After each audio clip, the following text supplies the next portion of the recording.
Also, just a heads up, if you ever plan on getting into cars, find a friend who has some tools, because damn, it gets expensive just buying the tools that you need to get stuff done. What's up guys, Raleigh here. Just want to do a quick introduction to all these random car videos I've been uploading. I've had this car for a little over a year now. Not much progress has been made except for the past like 4 months when I got my engine rebuilt, and I'm getting pretty close to getting this car operational with all of the supplies I've been able to order. However, I think this is going to be probably the most exciting part to document, is ultimately the car running. So I'm going to document the rest of this journey, and I want you to follow along because, you know, it's pretty interesting. I started this project knowing zero about cars. I had no idea what an engine, how it functioned, all the components of the car, like blah, blah, blah, blah. That's all that it sounded like to me. It was just jargon and gibberish.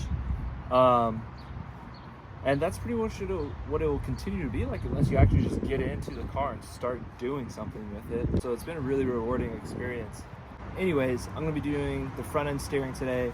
I have a new sway bar and a steering kit with a center link and some tie rods, so let's get that put together. Helpful tip number 1 already. Don't be like me and bag and tag everything stupid religiously.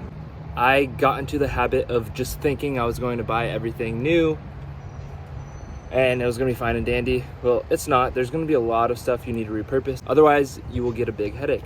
A good example of needing to bag and tag is I put the mounting bolts for the sway bar. Literally, I threw them in my garage, and my garage is a mess. So that was not fun trying to find them.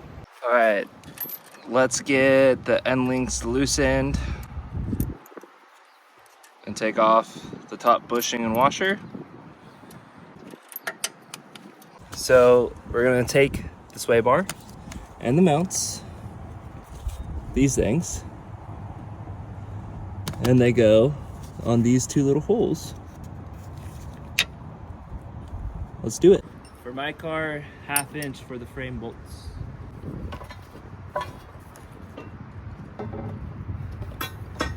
Damn. Putting on the front sway bar would be fun, they said. Fun.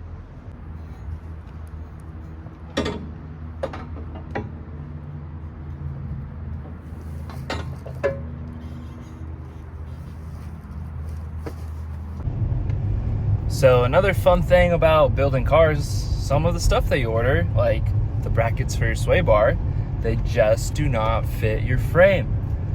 And it's super easy to get frustrated. However, I'm very fortunate, very, very fortunate to live in the same town as National Parts Depot. And they carry everything for Chevelle, all Chevys, all Fords, and some other cars. And they should have the correct bracket that I need. Fingers crossed. Otherwise, I am going to go crazy. Awesome. So National Parts Depot does not have any brackets. And since the majority of the ones I've been told that I buy online are going to be universal, they're all going to have fitting problems. And essentially they said I need to beat the shit out of the bracket to fit in place, the crap out of it.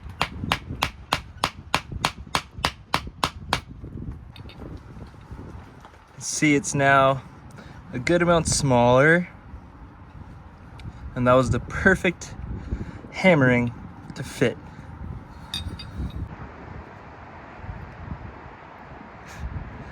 I'm gonna cry. No, but seriously, this 30-minute project for the front sway bar ended up taking about 8 hours, no, 7 hours. And let's find out why.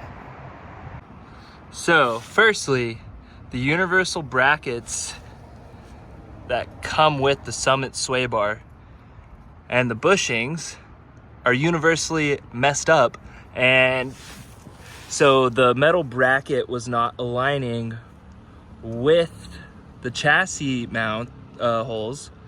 So I had to first bend the crap out of this with the hammer, as you saw. But what was more frustrating is once I got the bracket nice and molded, the bushing was too big, so then I had to trim the bushing. Okay, so here we go.